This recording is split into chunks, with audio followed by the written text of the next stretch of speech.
Décrivent une issue négative, c'est-à-dire la défaite ukrainienne, comme une hypothèse plausible. Ukraine launched its ambitious counteroffensive against Russia in June 2023. One of the objectives of their counteroffensive was to reach the Sea of Azov, to split the Russian army and prevent it from using the passage to refuel. 5 months after it first began, the counteroffensive has stalled.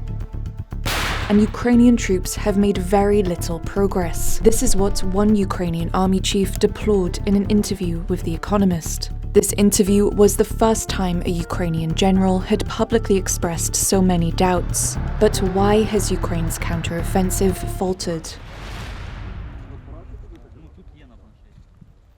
Que ce soit sur le terrain militaire, économique, diplomatique, partout où on regarde, en fait, ça se passe pas très bien. The first reason is that the Russian military is holding up better than expected. Les Russes ont eu le temps de fortifier leurs lignes de défense, de les miner, ce qui fait que lorsque les forces ukrainiennes arrivent, elles doivent d'abord déminer le terrain ou alors subir des pertes humaines considérables. Putin's soldiers have suffered considerable losses, but with no major consequences to the Russian army. This is another one of the army chief's observations. That was my mistake. Russia has lost at least 150,000 dead. In any other country, such casualties would have stopped the war. And in Avdiivka, Ukraine has been facing a surprise Russian counterattack around the town since October 10th. On a l'impression que autour de cette petite ville se déroule un combat du type de Bakhmut l'année dernière. Russian troops are trying to surround the town, where fighting is fierce. The British Ministry of Defence says it's the largest offensive operation undertaken by Russia since at least January.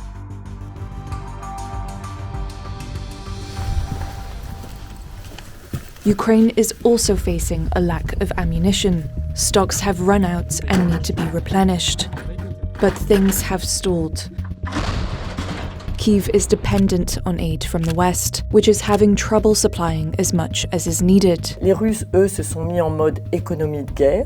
Leur industrie de défense tourne à plein régime. Les Occidentaux ne se sont pas mis en mode d'économie de guerre parce que les industries de défense occidentales sont en grande partie des industries privées, qu'on ne peut pas les réquisitionner de la même manière que les Russes réquisitionnent leurs entreprises. The European Union pledged to supply Ukraine with 1 million rounds of ammunition by March 2024.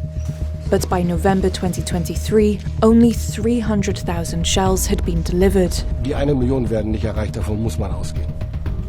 Je crois qu'il y a aussi un problème politique qui est qu'on n'a pas encore pris la mesure de l'enjeu, de ce que ça pourrait représenter de perdre cette guerre.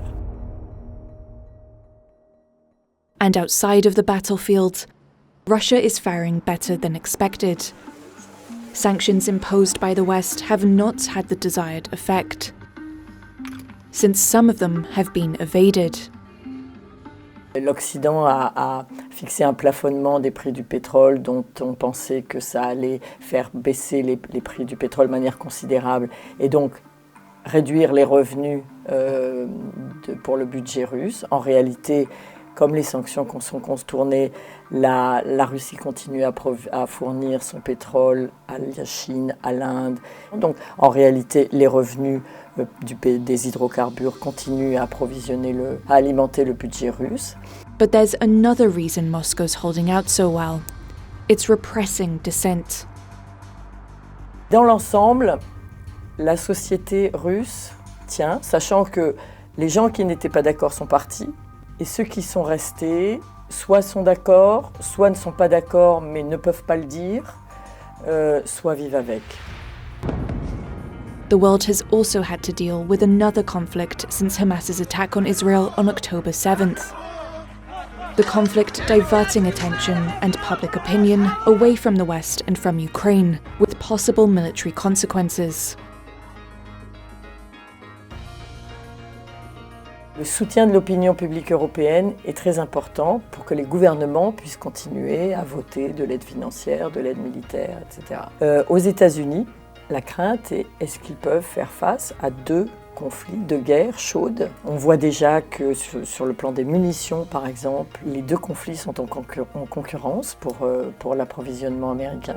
Western support for Israel has also opened up a contentious debate that Putin has not held back from taking advantage of. Ça réintroduit la polémique sur le deux poids et deux mesures de l'Occident, c'est-à-dire comment est-ce qu'on peut justifier de demander le soutien du monde entier pour la Russie qui fait des victimes civiles en Ukraine, alors que l'Occident est en train de soutenir Israël qui fait des victimes civiles à Gaza. Pour Poutine, c'est le triomphe de ce double jeu de l'Occident qu'on nous reproche depuis longtemps, mais qu'il a fait la preuve dans les faits. Ukraine, 5 months after the start of its counteroffensive, is in a delicate position, with this winter likely to be as harsh as last year's. Russia could step up its bombing campaign on Ukraine's energy infrastructure, a strategy that left 12 million Ukrainians without power last year and caused over $10 billion in damage, according to UN estimates.